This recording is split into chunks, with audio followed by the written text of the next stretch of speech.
Ji. But doctor प्रसाद, अब इसको आगे हम क्या माने? क्या जो विटनेस को बार-बार, ये इसमें बीच में आरोप आ रहे थे कि विटनेस को डराने धमकाने की कोशिश हो रही है, एविडेंस को हम्म, टैम्पर किया जा सकता है। अब जब 8 हफ्ते जब अजय मिश्रा टेनी बाहर रहेंगे, he is the son of a powerful minister, no other than the junior home minister of the country. Police उनके कब्जे में आ सकती है ऑलरेडी। इस बात को लेकर जो डर है, भय है, वो अपनी जगह है। तो ऐसे में ये 2 महीने में अजय मिश्रा टेनी क्या कुछ कर सकते हैं? क्या आज इस पर हमें बातचीत नहीं करनी चाहिए? बिल्कुल करनी चाहिए, 100% करनी चाहिए। ये इसमें ठीक है, अजय मिश्रा के जितना मैंने पढ़ा है, अच्छा I don't know the man, जितना मैंने पढ़ा है उसके एंटीसीडेंट्स अजय मिश्रा के, वो हमें अच्छे नहीं लगते। They don't serve as reassurance. खैर किसी पॉलिटिशियन के, बहुत कम पॉलिटिशियंस के एंटीसीडेंट्स रीअश्योरिंग होते हैं। अच्छा, और उनके तो मैंने जितना सुना है वो बिल्कुल ही हमें रीअश्योर नहीं करते। वो हर तरह से हो सकता है और किया है लोगों ने। अब आप देख लीजिए विटनेस किस तरह से इन्फ्लुएंस किए गए थे मनु शर्मा के केस में। One doesn't have to go very far, वो हुआ है। तो उसको देख के करना चाहिए था। मुकुल रोहतगी का कहना जो मैं उस पर अभी आ रहा था, if I am not mistaken, about 50% of cases में से कोई आई विटनेसेस नहीं होते और FIR लॉन्च होता है। वो इन्वेस्टिगेशन पर डिपेंड करता है। जी। हाँ, ओके। बट डॉक्टर प्रसाद, जो बात दुष्यंत दवे ने कहा कि समाज में ये एक अच्छा मैसेज नहीं जाएगा, क्या इस चीज को सुप्रीम कोर्ट ने सीरियसली नहीं सोचा? और आज क्या सुप्रीम कोर्ट से इसको लेकर सवाल नहीं करने चाहिए? क्या इसको क्रिटिकली एनालाइज नहीं करना चाहिए कि एक आरोपी जो कि मर्डर के चार्जेस पर गिरफ्तार है, 1 साल से जेल में है, और आज उसको इस तरीके से जमानत देना, क्या कहता है ये एक्चुअली? नहीं, ये जनरली ये सुप्रीम कोर्ट के अपनी गाइडलाइंस के हमारे हिसाब से ये खिलाफ है। ये जजमेंट, ये वो बेल ऑर्डर सुप्रीम कोर्ट ने अपना बड़ा क्लियर किया है कि अगर सीरियस क्राइम हो तो उसमें बेल का एंटाइटलमेंट नहीं होता। एब्सकॉन्ड करने की कैपेसिटी हो तो बेल का एंटाइटलमेंट नहीं होता।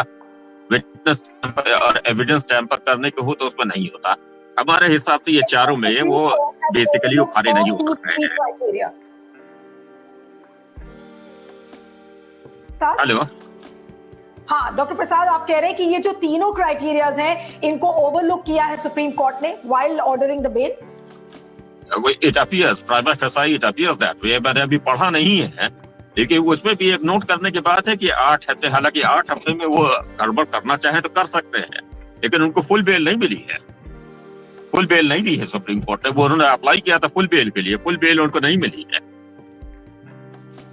ओके, तो फुल बेल का मतलब क्या हुआ सर कि 8 हफ्ते बाद जब उनकी बेल खत्म होगी, so will he go back to the jail और इट कैन बी एक्सटेंडेड? या फिर मुकुल रोहतगी उनके बेल के एक्सटेंशन को लेकर कुछ बोलेंगे, कुछ कहेंगे? नहीं, वो करेंगे, डेफिनेटली करेंगे, उसको एक्सटेंड करवाने की कोशिश करेंगे। फुल बेल का यही मतलब हुआ कि आप पुलिस के साथ पूरी तरह से कोऑपरेट करें इन्वेस्टिगेशन में। अच्छा, और जो कोर्ट में जो है हाजिरी देते रहे। फुल बेल का ये मतलब होता है, और कोई कंडीशन नहीं होता फुल बेल में। ज्यादा से ज्यादा हो गया, अगर कोर्ट ने कहा है, वो भी हर केस में नहीं, कोर्ट ने कहा है तो ट्रैवल करने के पहले कोर्ट से परमिशन ले, और वो भी कोर्ट ने अगर कहा है तो फुल बेल वो होती है।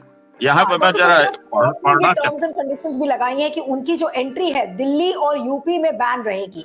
अब दिल्ली और यूपी में बैन रहेगी और बाकी जगह वो जा सकते हैं। उनसे ये भी कहा गया है कि वो 1 हफ्ते में यूपी छोड़ दे। इस ऑर्डर के क्या मायने हैं and how does one read that? नहीं, वो उन्होंने कंडीशन लगा दी है। सबसे पहले तो ये यहाँ पे फुल बेल नहीं है, और दूसरे इसमें स्ट्रिंजेंट कंडीशंस लगाई हैं। अब ये है कि उसको ये फुलफिल करेंगे कि नहीं करेंगे, दैट इज अनदर मैटर, वो देखने लायक चीज। विद डॉक्टर प्रसाद, लेकिन जो इस समय की बड़ी खबर है, अजय मिश्रा टेनी को 8 हफ्ते की जमानत मिल गई है। Doctor Prasad is back to us. Yes sir, complete your point please. नहीं, तो उसमें ये है कि 8 हफ्ते की भी देना मेरे हिसाब से जरा गलत था, क्योंकि इसमें भी 8 हफ्ते में भी वो डैमेज कर सकते हैं। 8 हफ्ते में भी वो ट्रायल को किसी भी तरीके से इलीगल तरीके से, इलेजिटिमेट तरीके से इन्फ्लुएंस कर सकते हैं। तो मेरे हिसाब से ये गलत था।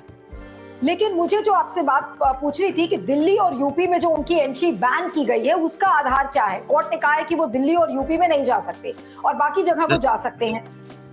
मैं उसमें कंजेक्चर कर सकता हूँ कि उन्होंने ये सोचा होगा कि ज्यादातर लोग जो इन्फ्लुएंस हो सकते हैं वो यही दिल्ली या यूपी में होंगे, लेकिन मतलब वो भी जरा बहुत ही लूज है, उससे कोई फर्क नहीं पड़ता है बेसिकली। उससे कि अगर किसी को इन्फ्लुएंस करना है और वो मिनिस्टर का बेटा है, किसी को अगर इन्फ्लुएंस करना है तो वो दिल्ली क्या वो होनोलुलु में भी रह के इन्फ्लुएंस कर सकता है। एब्सोल्युटली। और नहीं तो जो कोर्ट का जो ये ऑब्जर्वेशन है, व्हाट डू वी से, is it laughable or it's an order given in ignorance? How does one analyze this if the geographical boundaries don't matter in today's times? So saying that his entry is banned in UP, his entry is banned in Delhi, how does it matter? And what is the legal relevance of that? It shouldn't matter. It shouldn't actually matter. So easily, I'm a little bit puzzled. I'm not a little bit puzzled. I'm very puzzled.